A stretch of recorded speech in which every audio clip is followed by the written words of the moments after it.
चलिए अगला पढ़ते हैं। महत्वपूर्ण जो संविधान में अनुच्छेद है, तो राष्ट्रपति से संबंधित जो है 52 में है भारत का राष्ट्रपति के बारे में, 55 में है निर्वाचन की रीति के बारे में, 61 में है महाभियोग के बारे में और 72 में है राष्ट्रपति द्वारा क्षमादान दिए जाने के बारे में प्रावधान।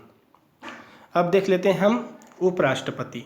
उपराष्ट्रपति के बारे में 63 में है भारत का उपराष्ट्रपति, 64 में है राज्यसभा का पदेन सभापति होना और 65 में है प्रेसिडेंट के रूप में उसके कार्य करने की बारे में प्रावधान। अब सलाह देने के बारे में भी राष्ट्रपति का यहाँ पर दिया हुआ है सलाह देने के लिए। 74 में मंत्री परिषद होगा, 75 में मंत्रियों के बारे में दिया है और 78 में पीएम का कर्तव्य दिया है प्रेसिडेंट को जानकारी देने का। उसके बाद है संसद के बारे में प्रावधान। 79 में दिया है संसद का गठन, 80 में राज्यसभा, 81 में लोकसभा और 86 में दिया है प्रेसिडेंट का सदन में अभिभाषण और संदेश देने का प्रावधान। उसके बाद है संसद के अधिकारी कौन कौन से होंगे। 89 में राज्यसभा के सभापति उपसभापति के बारे में है, 93 में लोकसभा के अध्यक्ष उपाध्यक्ष के बारे में है, 103 में निर्हता का फैसला कौन करेगा इसके बारे में है, 108 में संयुक्त बैठक के बारे में है, 109 में धन विधेयक के लिए विशेष प्रक्रिया के बारे में है और 110 में धन विधेयक की परिभाषा है। वित्त के बारे में 112 में बजट के बारे में बताया गया है और 114 में विनियोग विधेयक के बारे में बताया गया है।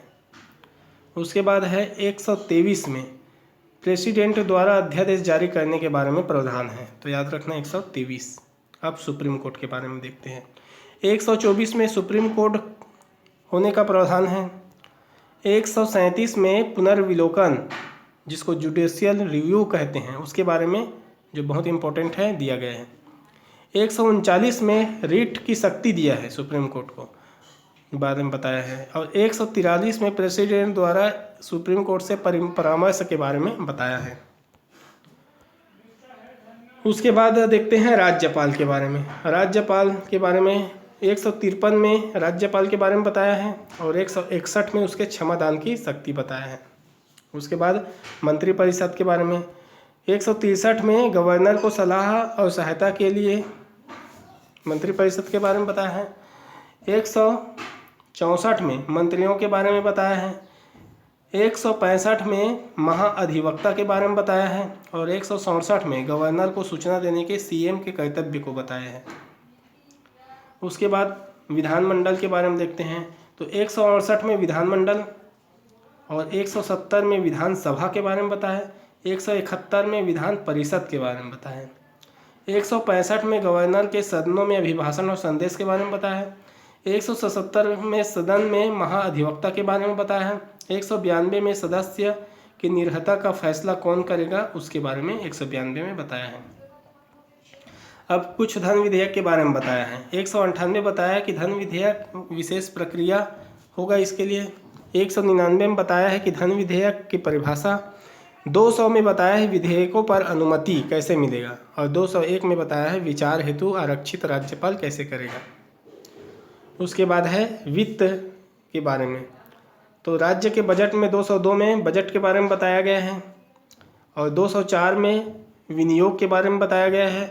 212 में न्यायालय द्वारा विधानमंडल की कार्यवाही की जांच नहीं किया जा सकता, ये छूट विशेष 212 में दिया है। 213 में गवर्नर को अध्यादेश की शक्ति के बारे में बताया। अब हाई कोर्ट के बारे में देख लेते हैं। हाई कोर्ट 214 में हाई कोर्ट के बारे में बताया है। 226 में रिट के बारे में बताया है। 231 में 2 या अधिक राज्यों हेतु एक हाई कोर्ट बताया है और 233 में बताया है जिला न्यायाधीश के बारे में। अब पंचायत के बारे में। पंचायत में 243 क में ग्राम सभा है, ख में ग्राम पंचायत है, घ में इनको आरक्षण है, झ में वित्त आयोग इनके लिए, इया में लेखा परीक्षा है, ट में इनका निर्वाचन की प्रक्रिया है और अणा में न्यायालय के हस्तक्षेप का वर्जन है। उसके बाद है नगर पालिकाएँ। नगर पालिकाएँ 243 था में नगर पालिका है, न में आरक्षण है, म में वित्त आयोग है और य में संपरीक्षा है और य क में निर्वाचन के बारे में बताया है। उसके बाद है 243 य घ में जिला योजना समिति, य छ में न्यायालय का हस्तक्षेप के बारे में है। अब है सेवाएं। 312 में है अखिल भारतीय सेवाएं, जो यूपीएससी पेपर होता है वो 312 में बताया है। 315 में संघ राज्य या संघों के लिए, मतलब संघ राज्य क्षेत्र कहने का मतलब है या राज्य के लिए अलग से, जैसे पीएससी है, लोक सेवा आयोग, इनके बारे में 315 में। तो 312 और 315। अब निर्वाचन के बारे में देख लेते हैं। निर्वाचन के बारे में 324 में निर्वाचन आयोग है, 325 में निर्वाचन नामावली, विभेद नहीं किया जा सकता, भेदभाव का मतलब ये है, हटाया है यहाँ। 326 में लोकसभा और विधानसभा में वयस्क मताधिकार से होगा, इसके बारे में है। 327 में विधानमंडल में निर्वाचन नियम में संसद की शक्ति के बारे में बताया है। 328 में विधानमंडल में निर्वाचन नियम में विधानमंडल की शक्ति के बारे में बताया है और 329 में न्यायालय का हस्तक्षेप के बारे में बताया है। अब हम आरक्षण के बारे में देखते हैं। 330 में लोकसभा में ST/SC के लिए आरक्षण, 331 में लोकसभा में आंग्ल भारतीय के लिए आरक्षण, 332 में विधानसभा में ST/SC के लिए आरक्षण और 333 में विधानसभा में आंग्ल भारतीय के लिए आरक्षण है। तो ये लगातार जो है वो लोकसभा फिर विधानसभा में है। अब देख लेते हैं भाषा के बारे में। 343 में संघ की भाषा के बारे में है, 344 में संघ की भाषा राजभाषा के लिए आयोग या समिति के बारे में है, 345 में राज्यों की राजभाषा है, 346 में राज्यों या संघ के बीच पत्र आदि की भाषा है और 348 में सुप्रीम कोर्ट और हाई कोर्ट की भाषा है। अब देख लेते हैं महत्वपूर्ण संविधान में जो संशोधन हुए हैं उनको।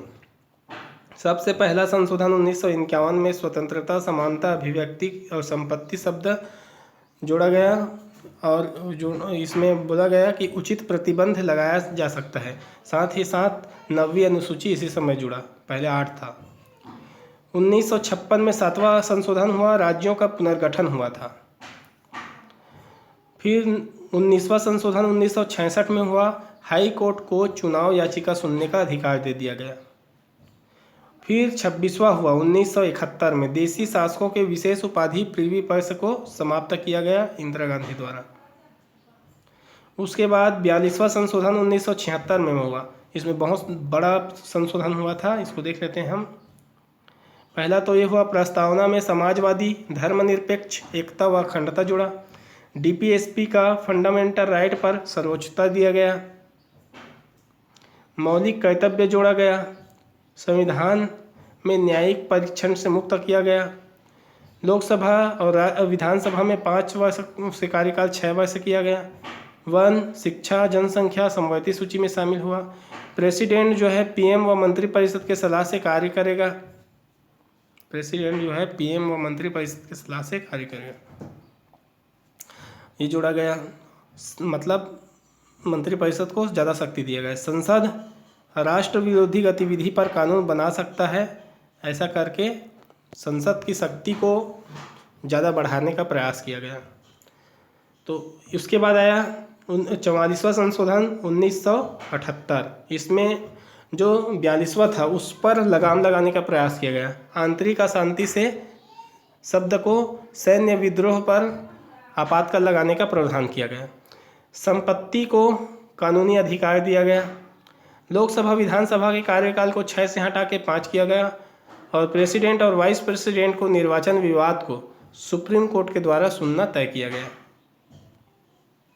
साथ ही साथ अब 53वां संशोधन 1985 दल बदल पर अंकुश लगाया गया। 61वां संशोधन 1989, मतदान की आयु 21 से घटाकर 18 किया गया था। तो याद रखना है 61वां संशोधन 1989 है। 76वां संशोधन 1994 में तमिलनाडु में पिछड़े वर्गों को 69% आरक्षण दे दिया गया। और फिर 78 संविधान 1995 में भूमि सुधार किया गया और दोनों को 9वीं अनुसूची में शामिल किया गया। तमिलनाडु में पिछड़े वर्गों को 69% आरक्षण। उसके बाद है 42वां संशोधन 2000।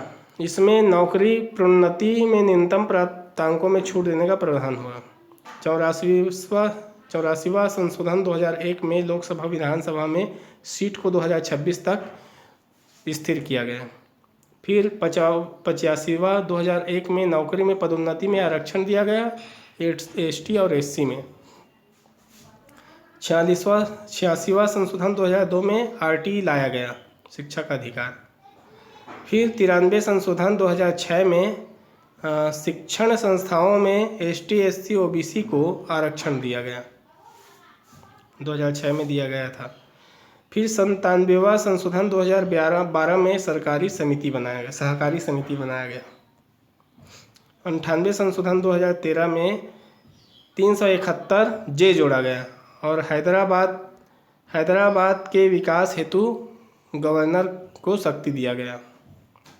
फिर 99 संशोधन 2015 आया और नजाक बना। फिर 100वां संशोधन 2015 आया, बांग्लादेश के साथ सीमा समझौता हुआ। और 101वां संशोधन 2016 हुआ जब GST को लाया गया। अब बाकी हम आगे देखते हैं।